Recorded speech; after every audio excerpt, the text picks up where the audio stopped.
સ્પષ્ટતા.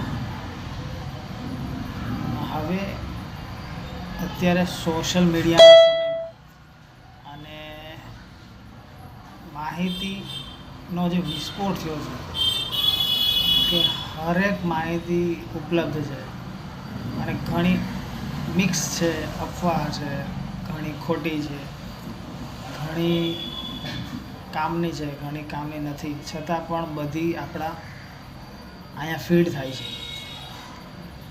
તો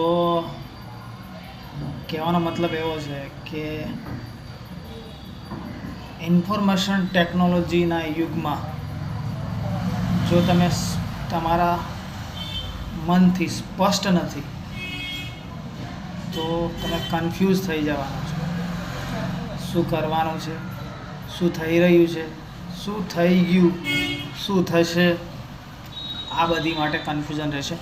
માટે તમારા મનમાં, મગજમાં, દિમાગમાં એક સ્પષ્ટતા હોવી જરૂરી છે.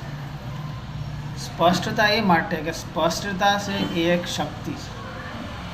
કે સ્પષ્ટ હોવું એ ખુદની અંદર એક વિશ્વાસ, કે સ્પષ્ટ રહેવું, પારદર્શક જેને કહેવાય, કે જેમાં તમે જોઈ શકો બધું સ્પષ્ટ હોય, પારદર્શક હોય, તો તમે ખુદ પણ કન્ફ્યુઝ રહેશો નહીં અને તમને ખબર રહેશે કે તમારે શું કરવાનું છે. મતલબ ઇંગ્લિશમાં કહેવાય છે ને કે ક્લિયરિટી ઇઝ ધ પાવર.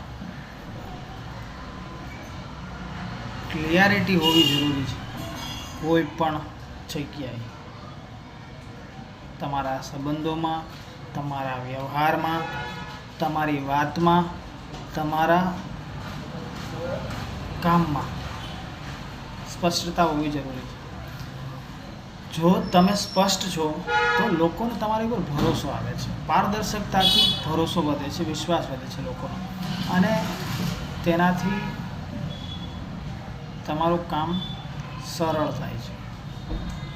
જ્યારે તમે સ્પષ્ટ છો ત્યારે તમારું કામ સરળ થાય છે. જેમ કે તમે કોઈ પણ દુકાન કે કોઈ પણ માર્કેટમાં જાઓ છો ત્યારે તમે કોઈ પણ વસ્તુના પૈસા ચૂકવો છો, એના સ્પષ્ટ પૈસા લખ્યા છે તો ત્યાં વધારે માણસો આવતા હશે, અને જ્યાં પૈસા લખ્યા નહીં હશે અને પૂછવું પડતું છે કે આની કિંમત શું છે, તો તે અલગ અલગ માણસોને અલગ અલગ કિંમત જણાવશે, તો માણસો ત્યાં જવા ઓછું કરશે. કેમ કે ત્યાં સ્પષ્ટતા નથી, ત્યાં કન્ફ્યુઝન છે.